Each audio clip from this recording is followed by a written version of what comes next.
जय हिंद दोस्तों, वंदे मातरम, भारत माता की जय। लॉकडाउन पार्ट 2 और 12वां दिन, और हम अपने निजी कार्यक्रम हर रोज़ की तरह से आज भी हर कदम पीएम के साथ।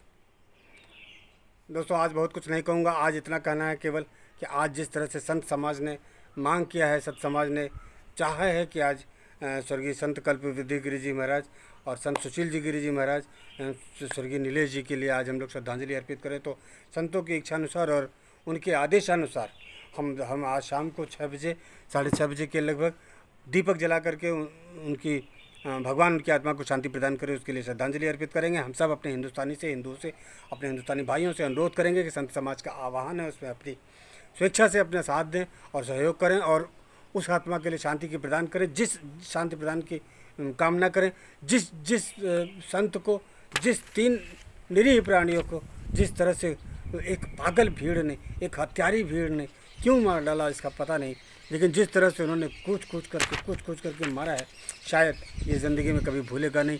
मैं कह रहा था कि ये हिंदुस्तान की आखिरी मॉब लिंचिंग होनी चाहिए, और ये सफलता सरकार की तभी मानी जाएगी जब इसके अंदर इसके एक अपराधी सामने आएँ और मॉब लिंचिंग की ये सीधे घटना जो है ये यहीं से ख़त्म होनी चाहिए। आज के बाद से हिंदुस्तान में फिर कभी मॉब लिंचिंग की घटना सुनाई नहीं देनी चाहिए, चाहे वो जिसकी भी हो, चाहे वो कोई भी हो। मैं किसी भी भीड़ को इजाज़त नहीं देता।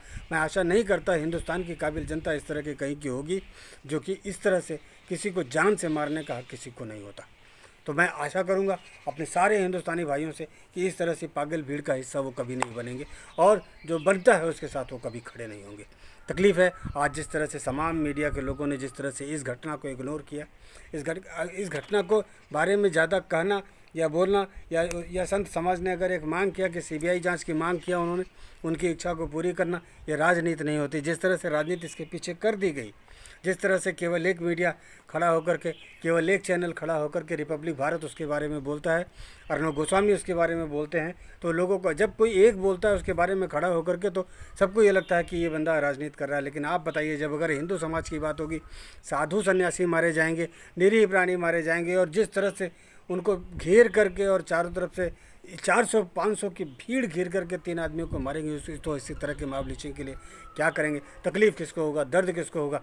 भगवा पहने हुए अगर वहाँ पे किसी की हत्या की जाती है तो तकलीफ़ किसकी होगा? जाहिर सी बात है, इस पर कोई राजनीति की बात नहीं है कि हिंदुओं की होगी, और जो उससे लगाव रखेगा वो उसको बोलेगा। तो अर्णव गोस्वामी अपने चैनल का मालिक और हिंदुस्तान का राष्ट्र प्रेमी हिंदू तो बोलेगा, बोल रहा है, उसको जिसको जो कहना है कह ले, लेकिन अर्णव गोस्वामी ने जो कहा वो सच है, उसको स्वीकार करना पड़ेगा। और जिस तरह से संत समाज ने अपनी इच्छा प्रकट की, जिस तरह से संत समाज को वहाँ पे जगह मिली, जिस तरह से जब संत समाज स्वामी कल्पवृक्ष गिरि जी महाराज और सुशील गिरि जी महाराज और नीलेश के बारे में जब वहाँ आकर के बोला, तो शायद उनको, चाहे उन्होंने प्रशासन को गाली दिया, संतों के हिंदुस्तान के अंदर संतों की गाली भी हम सब के लिए आशीर्वाद की तरह से रहा है।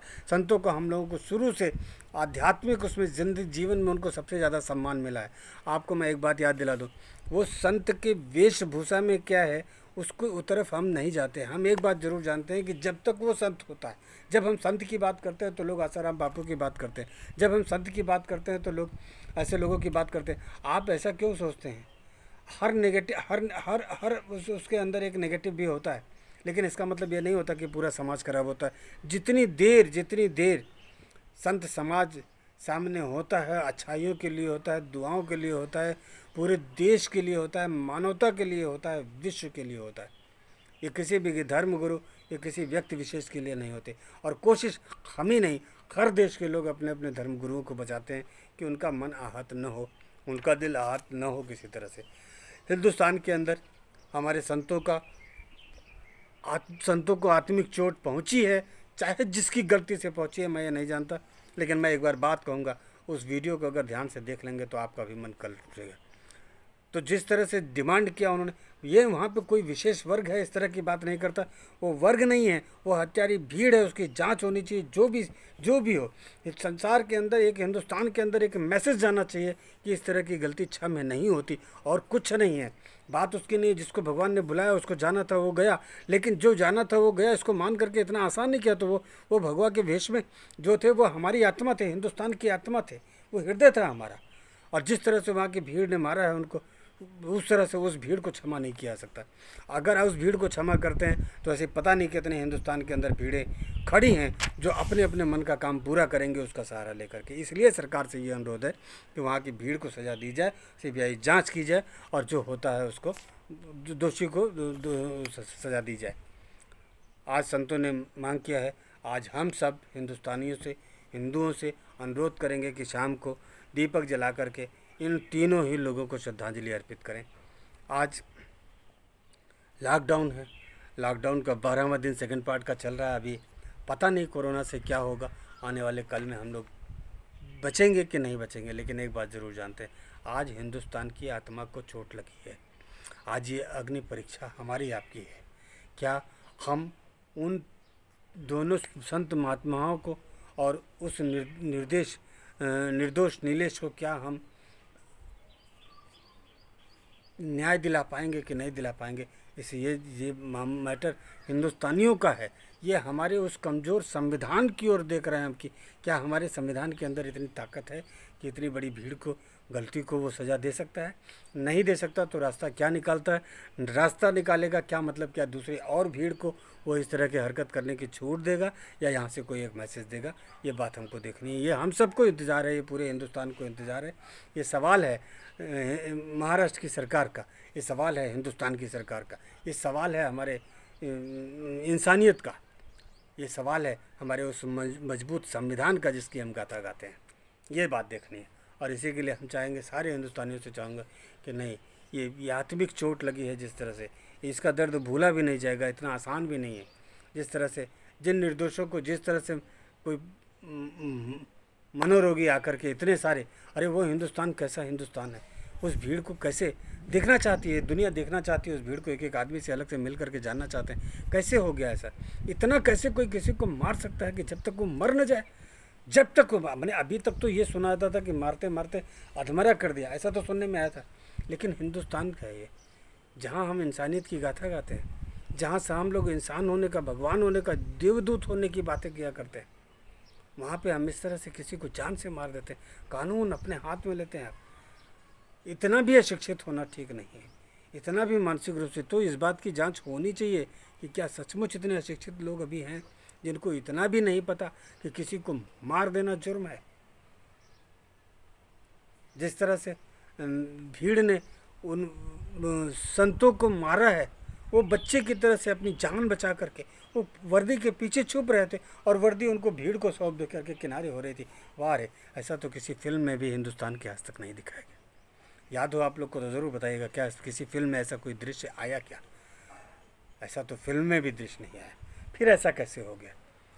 ऐसा कैसे हो गया कि 400-500 आदमी मिल करके एक आदमी को मार डालते हैं और पुलिस भी वहाँ मौजूद रहती है, अच्छी संख्या में मौजूद रहती है, उठा के गाड़ी में रखने की कोशिश करते हैं, वो गाड़ी में से खींच लाती है।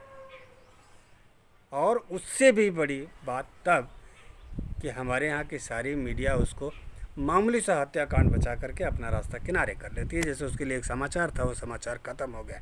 जब अर्नब गोस्वामी ने उस पर बोला तो उसके बाद यूथ कांग्रेस ने उनके ऊपर आक्रमण कराया। और उससे भी बड़े, मैंने एक कैटेगरी होती है, मैं उनको क्या बोलूँ, वो जांच का विषय है, कौन सही है कौन गलत है। लेकिन अर्नब गोस्वामी को फ्रॉड बोले लोग,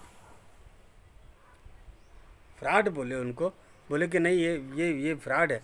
अरे काहे का फ्रॉड है? क्या कमी है अर्नब गोस्वामी के पास? किस चीज़ के लिए, किस पब्लिसिटी की बात आप कर रहे हैं? वो अर्नब गोस्वामी या कोई भी चैनल, मैं आपको खाली मैं रिपब्लिक भारत की बात नहीं कर रहा हूँ, चाहे वो आज तक हो, चाहे NDTV हो, चाहे वो ZTV हो, क्या इन लोगों को कभी पब्लिसिटी, अरे ये जिसको चाहते हैं उसको हीरो बनाते हैं, ये खुद हीरो बनना नहीं चाहते। अगर इनके अंदर खुद हीरो बनने, ये हीरो हैं समाज के, ये हीरो हैं, ये जिसको चाहते हैं उसको हीरो बनाते हैं। खुद अपनी पब्लिसिटी के लिए किसी चैनल का चीफ कभी ऐसा नहीं करता, कभी ऐसा नहीं करता। और अगर करता भी है तो ये उसका मसला है, हमें क्या देखना है? क्या उसकी मांग गलत थी? क्या उसका सवाल गलत था? क्या ये गलत था, ये कहना गलत है कि वहाँ की जांच कराई जाए और जो लोग हैं, जो हत्यारे लोग हैं, उनको सामने लाया जाए? लेकिन जिस तरह से नपुंसकों ने जिस तरह से कमेंट किए हैं, उनको ट्वीट किए हैं, जिस तरह से मैंने देखा है कि बहुत से लोग हैं जो उनके विरोध में खड़े हो गए हैं, अरे उनका अर्नब का विरोध करना आपका अपना वो काम है, आप करो, अर्नब का विरोध कर सकते हो, आपको उनके अंदर हो सकता है, आप हमारे, अब हम भी आपको लग रहे होंगे। हम सन्यासियों की बात कर रहे हैं, केवल अपने उन संतों की बात कर रहे हैं। क्यों? क्योंकि वो हिंदुस्तान की आत्मा थी। जिस तरह से भगवा वेश के अंदर उनको मार दिया गया, ये स्वीकार नहीं होगा, इसको हम स्वीकार नहीं करेंगे, इसके लिए लड़ाई लड़ेंगे। हम उस भीड़ को सज़ा दिलाएंगे। उस भीड़ से अगर जिस हिंदुस्तानी का कोई रिश्ता होगा, वो कातिल भीड़ से जिस हिंदुस्तानी का रिश्ता होगा, आई एम सॉरी, मैं उससे दूरी चाहता हूँ। मैं नहीं चाहता ऐसे भीड़ का हिस्सा बनना। मैं नहीं चाहता कि ऐसी भीड़ हिंदुस्तान के अंदर रहे।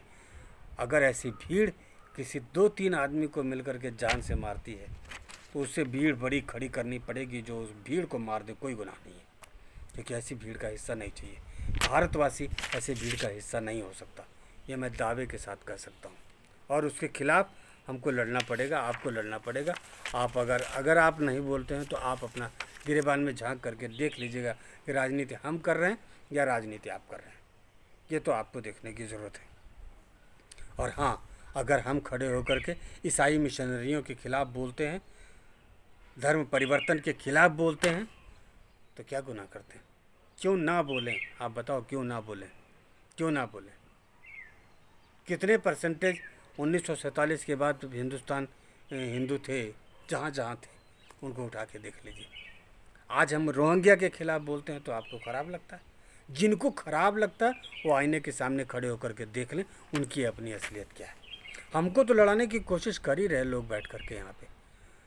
हमको तो हमारे ही परिवार से निकले हुए सदस्य बौद्धिस्ट, और वो हमसे नाराज।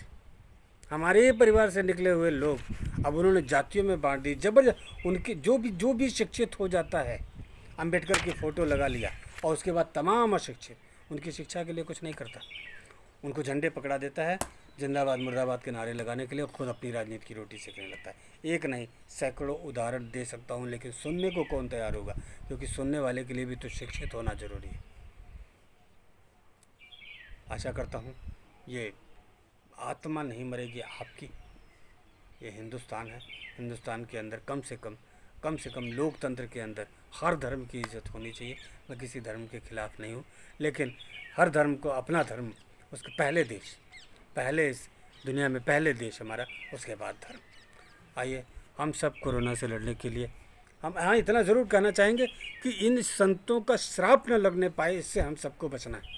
ये हिंदुस्तान को बचाना पड़ेगा, वरना इसमें कोई दो राय नहीं। संतों का श्राप लगता है, ये धार्मिक लोगों के श्राप लगते हैं और उसका अंजाम बहुत बुरा होता है।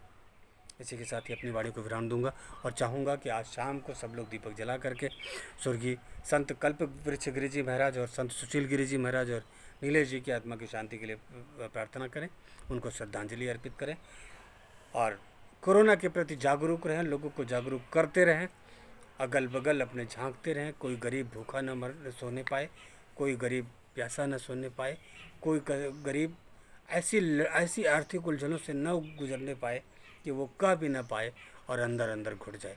ख्याल रखिएगा इस सब के साथ। आशा करता हूँ कि हम सब खुश रहेंगे, ठीक रहेंगे, स्वस्थ रहिए, मस्त रहिए, परिवार के साथ रहिए। कल फिर मिलेंगे इसी टाइम पे अपने निजी कार्यक्रम हर कदम पीएम के साथ भी। जय हिंद, वंदे मातरम, भारत माता की जय।